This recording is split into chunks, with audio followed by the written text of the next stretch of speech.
মই তোমালোকলৈ hi guys welcome to my YouTube channel. এই ভিডিঅ'টোৰ যোগেদি মই তোমালোকলৈ গোৱালপাৰা ডিষ্ট্ৰিক্টত 2024-25 প্ৰি ফাইনেলৰ মেথমেটিক্স কুৱেশ্যন পেপাৰটো তোমালোকলৈ আগবঢ়াম। যদি ভিডিঅ'টো ভাল লাগে তেন্তে প্লিজ মোৰ চেনেলটো ছাবস্ক্ৰাইব কৰি দিবা, ভিডিঅ'টো শ্বেয়াৰ কৰিবলৈ নাপাহৰিবা। তেন্তে বলক আমি ভিডিঅ'টোলৈ আগবঢ়াম। মই তোমালোকক প্ৰত্যেকটো কুৱেশ্যনৰ 1 পৰা 45 লৈ অহা সকলোবোৰ MCQ এনচাৰবোৰ মই কৈ যাম, তোমালোকে এইবাৰ মিলাই যাবা। প্ৰথম প্ৰশ্ন নাম্বাৰ 1 কুৱেশ্যনৰ এনচাৰটো হ'ব ডি, নাম্বাৰ 2ৰ এনচাৰটো হ'ব চি।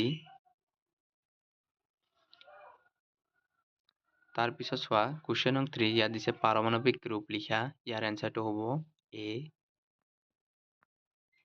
কুৱেশ্যন নং 4, ইয়াত দিছিল 169 আৰু 196ৰ মাজত থকা স্বাভাৱিক সংখ্যা হ'ল, ইয়াৰ এনচাৰটো হ'ব চি। কুৱেশ্যন নং 5, 1 পৰা 5 লৈ সকলো সংখ্যাৰে বিভাজ্য আটাইতকৈ সৰু সংখ্যাটো হ'ল, ইয়াৰ এনচাৰটো হ'ব এ 60। কুৱেশ্যন নং 6, ইয়াত দিছে দুটা অপৰিমেয় সংখ্যাৰ যোগফল বা বিয়োগফল সদায় এটা, এনচাৰটো হ'ব চি পৰিমেয় বা অপৰিমেয়। কুৱেশ্যন নং 7, ইয়াত দিছে এইটোৰ এনচাৰটো হ'ব তোমালোকৰ চি। কুৱেশ্যন নং 8, ইয়াত দিছে ধ্ৰুৱক বহুপদ এটাৰ মাত্ৰা হ'ল, ইয়াৰ এনচাৰটো হ'ব এ অৰ্থাৎ 0। কুৱেশ্যন নং 9, ইয়াত দিছিল যদি 2x + 3x = 5, 4x + ky - 10 = 0 সমীকৰণটোৰ অসীম সংখ্যক সমাধান থাকে, তেন্তে k ৰ মান হ'ব, ইয়াৰ এনচাৰটো হ'ব চি। কুৱেশ্যন নং 10, ইয়াত দিছিল y = 2x + 3ৰ লেখডালে x অক্ষক ছেদ কৰা বিন্দুটোৰ স্থানাংক, ইয়াৰ এনচাৰটো হ'ব ডি -3/2, 0। কুৱেশ্যন নং 11, ইয়াত দিছে তলৰ কোনটো এটা দ্বিঘাত বহুপদৰ লেখ নহয়, ইয়াৰ এনচাৰটো হ'ব বি। কুৱেশ্যন নং 12, ইয়াত দিছে যদি 5 আৰু 2 এটা বহুপদৰ দুটা শূন্য হয় তেন্তে বহুপদটো হ'ব, ইয়াৰ এনচাৰটো হ'ব চি অৰ্থাৎ x² - 7x + 10। কুৱেশ্যন নং 13, ইয়াত দিছে দুটা সংখ্যাৰ পাৰ্থক্য 26, এটা সংখ্যা আনটোৰ 3 গুণ হ'লে সৰু সংখ্যাটো হ'ব, ইয়াৰ এনচাৰটো হ'ব এ অৰ্থাৎ 13। কুৱেশ্যন নং 14 দিছিল px + qy + r = 0 লেখডালে মূলবিন্দুৰ মাজেৰে যাবলৈ তলৰ কোনটো চৰ্ত মানিব লাগিব, ইয়াৰ এনচাৰটো হ'ব চি।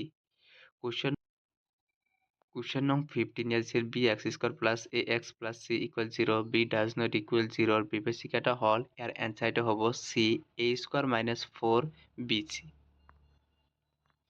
কুৱেশ্যন নং 16, ইয়াৰ এনচাৰটো হ'ব ডি। কুৱেশ্যন নং 17, ইয়াত দিছিল দ্বিঘাত সমীকৰণটো হ'ল, ইয়াৰ এনচাৰটো হ'ব তোমালোকৰ ডি x + 1² = 2x - 3। কুৱেশ্যন নং 18, ইয়াৰ প্ৰশ্নটো দিছিল x² + x = p, p + 1, p এটা ধ্ৰুৱকৰ বিস্ফোৰ হ'ল, ইয়াৰ এনচাৰটো হ'ব এ p - p + 1। কুৱেশ্যন নং 19, ইয়াত দিছে √2, √8, √18, √32 সমান্তৰাল প্ৰগতিটোৰ nটা পদৰ সমষ্টি, ইয়াৰ এনচাৰটো হ'ব n/√2 n + 1। কুৱেশ্যন নং 20, ইয়াত দিছে 3, 1, -1, -3 সমান্তৰাল প্ৰগতিটোৰ প্ৰথম পদ আৰু সাধাৰণ অন্তৰ ক্ৰমে, ইয়াৰ এনচাৰটো হ'ব এ 3 - 2। কুৱেশ্যন নং 21, ইয়াৰ এনচাৰটো হ'ব বি। কুৱেশ্যন নং 22, চিত্ৰ PQ সমান্তৰাল BC তেন্তে x ৰ মান হ'ব √7 অৰ্থাৎ এ। কুৱেশ্যন নং 27, যদি ত্ৰিভুজ ABC আৰু ত্ৰিভুজ DEF সদৃশ তেন্তে শুদ্ধটো বাছি ওলোৱা, ইয়াৰ এনচাৰটো হ'ব এ। কুৱেশ্যন নং 24, cos θ sin θ আৰু -sin θ cos θ বিন্দু দুটাৰ মাজত দূৰত্ব হ'ব বি √2 একক। কুৱেশ্যন নং 25, ইয়াৰ এনচাৰটো তোমালোকে মিলাবা। কুৱেশ্যন নং 26, ইয়াত দিছে p -2 আৰু q 2 - 2 বিন্দু সংযোগী ৰেখাখণ্ডৰ মধ্যবিন্দু স্থানাংক হৈছে ডি অৰ্থাৎ 0, 0। কুৱেশ্যন নং 27 ইয়াৰ এনচাৰটো হ'ব A। কুৱেশ্যন নং 28 ইয়াত দিছে cos 48 মাইনাছ sin 42ৰ মান হ'ল, ইয়াৰ এনচাৰটো হ'ব 0 অৰ্থাৎ A। কুৱেশ্যন নং 29 ইয়াত আছে চোৱা A 0 minus 1, B 2, 1, C 0, 3 শীৰ্ষবিন্দু বিশিষ্ট ত্ৰিভুজ ABCৰ বাহু তিনিটা মধ্যবিন্দু কেইটা স্থানাংক হ'ব? A অৰ্থাৎ 1, 0, 2, 1, 2, 0, 1। কুৱেশ্যন নং 30 ইয়াৰ এনচাৰটো হ'ব B। কুৱেশ্যন নং 31 ইয়াত যে sin twice a plus a equal to sin a সত্য হ'ব যেতিয়া ইয়াৰ এনচাৰটো হ'ব D অৰ্থাৎ 0 degree, a equal 0 degree. Question নং 32 ইয়াত দিছে O কেন্দ্ৰীয় বৃত্তৰ PQ আৰু PR দুটা স্পৰ্শক এংগেল ROP equal 120, তেন্তে এংগেল OPR ৰ মান হ'ব D অৰ্থাৎ 30 ডিগ্ৰী। কুৱেশ্যন নং 33 ইয়াৰ এনচাৰটো হ'ব A।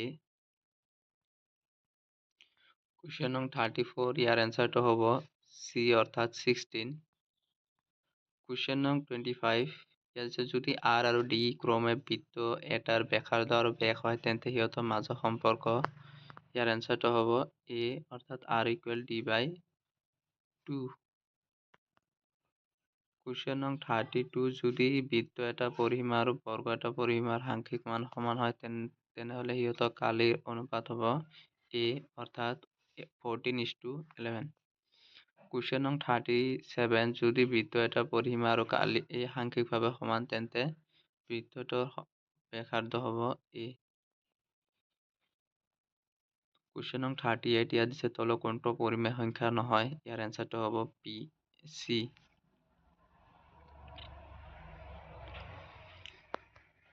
কুৱেশ্যন নং 39 probability শব্দটোৰ পৰা যাদৃচ্ছিকভাৱে এটা আখৰ বাছনি কৰা হ'ল, আখৰটো স্বৰবৰ্ণ হোৱাৰ সম্ভাৱিতা, ইয়াৰ এনচাৰটো হ'ব C 4/11। কুৱেশ্যন নং 40 ইয়াত যে R ব্যাসাৰ্ধৰ গোলক এটাৰ আয়তন, ইয়াৰ এনচাৰটো হ'ব B 4/3 pi r³ 41 দুটা শংকু উচ্চতা অনুপাত 1:3 আৰু ব্যাসাৰ্ধ অনুপাত 3:1 তেন্তে সিহঁতৰ আয়তনৰ অনুপাত হ'ব A অৰ্থাৎ 3:1। কুৱেশ্যন নং 42 ইয়াত যে প্ৰথম 5টা যৌগিক সংখ্যাৰ মাধ্য হৈছে B 7.4।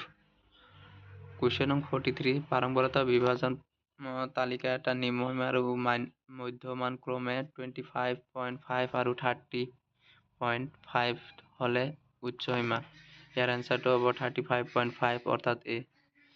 কুৱেশ্যন নং 44 পাশাগুটি এটা এবাৰ মাৰিবলৈ হ'লে যুগ্ম সংখ্যা পোৱাৰ সম্ভাৱিতা, ইয়াত হ'ব এনচাৰ হাফ অৰ্থাৎ C।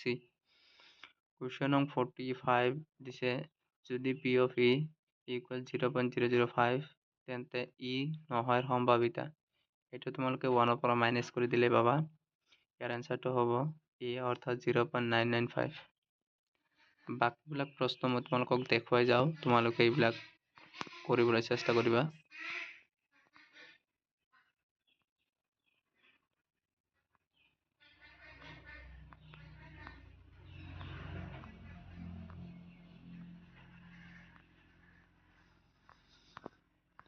এইটোৱে আছিল গোৱালপাৰা ডিষ্ট্ৰিক্টত হৈ যোৱা প্ৰি-ফাইনেল এক্সামিনেশ্যনৰ কুৱেশ্যন পেপাৰ। ইয়াৰ আগতে মই অন্য কুৱেশ্যন পেপাৰবোৰ লগতে ৰচনা ভিডিঅ'বোৰ আগবঢ়াইছোঁ, যদি তোমালোকে এতিয়ালৈকে চোৱা নাই তেন্তে এই ভিডিঅ'টো ডিছক্ৰিপশ্যন বক্সত নাইবা প্লেলিষ্টত গৈ চাব পাৰিবা।